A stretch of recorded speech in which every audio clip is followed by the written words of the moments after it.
Hi and welcome to Dad Fixes Dinner. This is the channel where I cook home cooked meals from scratch and I show you how to do it. If you want to gain real confidence in the kitchen, hit subscribe, stick around and watch this channel grow. Today we are making chicken tikka masala from scratch. I'm going to show you how to do it, so let's get straight into it. Okay, we're going to start off by making our sauce. First in the bowl we have 300 milliliters of natural yogurt. We're going to add to that a dash of olive oil. I'm using extra virgin. We're going to add in the juice of 1 lemon. Now we're going to add in our spice mix. I have a teaspoon of salt, half a teaspoon of black pepper, half a teaspoon of chili powder, 2 teaspoons of turmeric, 4 teaspoons of paprika, and then 2 teaspoons of coriander and cumin, both of them ground up. That's what's in it so far. I'm going to add in another 5 teaspoons of dried mint leaf. Then I'm going to chop up 2 tomatoes. This is optional, but I do like to have an extra bit of veg in there.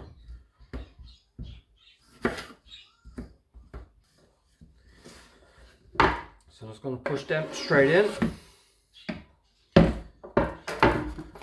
I'm also going to give it a good squirt of tomato puree. Okay, so all that's in the bowl, we're going to give that a good mix up. Now if you want to go for authentic colour, you can add some red food colour in. Now at this point I don't bother with it because it does absolutely nothing for the sauce other than make it red, so I don't bother. Okay, so that's all mixed up. We're going to go on to our chicken. We are using boneless chicken thighs for this. Okay, I have a little over a kilo of chicken thighs here. I think there's 12 thighs. This is a really easy recipe to follow. I'm going to add all the ingredients and quantities that I use in the description. You can play around with the quantities. It's that simple. If it's too spicy, use less chili. If you want a stronger kick, use more chili.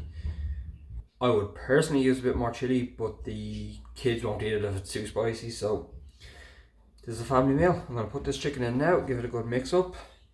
Now it's best to leave this marinate for a while. Overnight is absolutely ideal. 2 hours is good, but if you're in a hurry, like I am today, because I forgot half the spices that I needed and had to go back to the shop, so this is going to be going onto the pan in about 5 minutes. So I'm going to give this a mix up. I'm going to get this out of the way first. Now with that gone, I'm going to give this a good mix up. Get all the chicken marinated into the sauce. Right, now that's mixed, I'm going to go wash my hands, get the pan ready, and I'll cut to the chicken on onto the pan and then we'll talk then. Okay, so we're going to get this straight onto the pan. I have the pan preheated at a medium-high heat. Should get a little sizzle now when we add this in.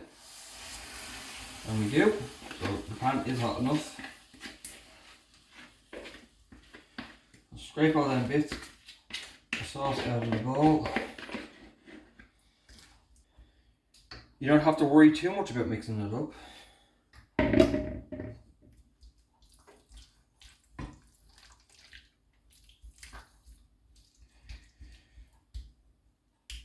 We're going to let that start to cook while I get the rice ready.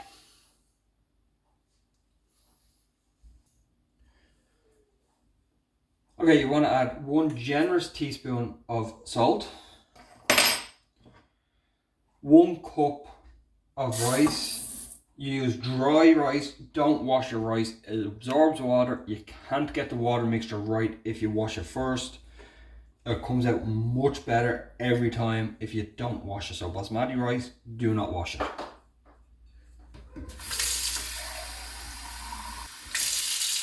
Now with the same cup you measure the rice in, you add 1.5 of them cups of water.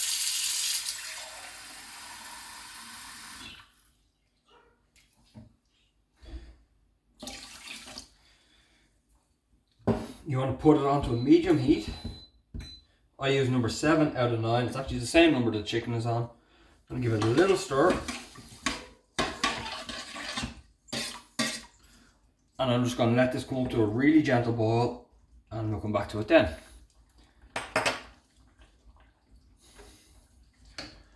Okay, with your chicken now, you see it's starting to bubble up a little bit. The rice is on. And just give that a mix, and just keep mixing that up now. This will take the same amount of time to cook from here as the rice will.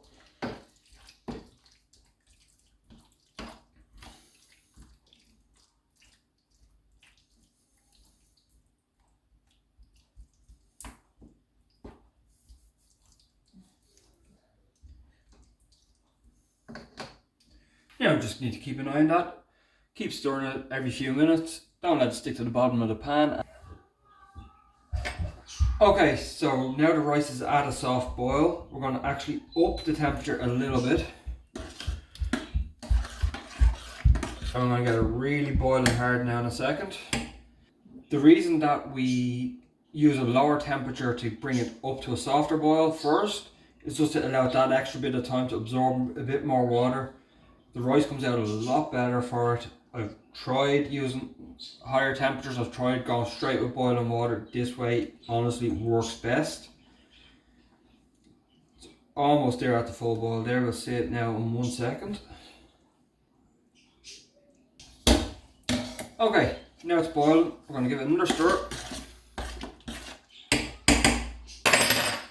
That's it. Put a lid on it and bring the temperature right down. Set a timer for 15 minutes. I've brought the temperature down to 2 out of 9 on my cooker. So really low, 15 minutes, and then you will have perfect rice every time. I'll come back to you now when it's cooked. Okay, so that's the timer has gone onto the rice now. Just got about 15 minutes left on that.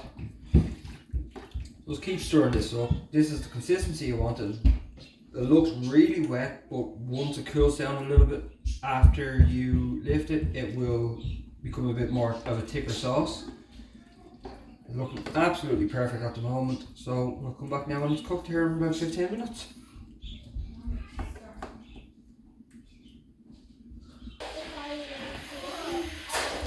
Alright, it's about 5 minutes left on the rice. Good time just to taste the chicken now because everything is well mixed up. The flavours are all there. Little taste of the sauce. That's perfect. It doesn't need anything from me. Adjust your seasoning as you require, but take note of what you actually adjust so you can add it in at the start and make life a lot easier for yourself. Alright, that's the timer done for the rice. We're going to check that. Get a fork, give it a good mix up.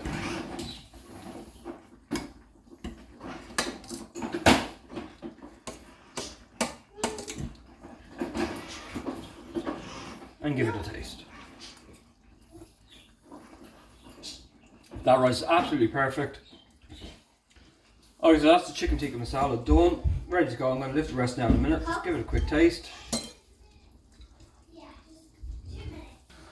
Absolutely perfect, delicious, great family favourite. You should give it a try and let me know how you get on. Thanks, bye.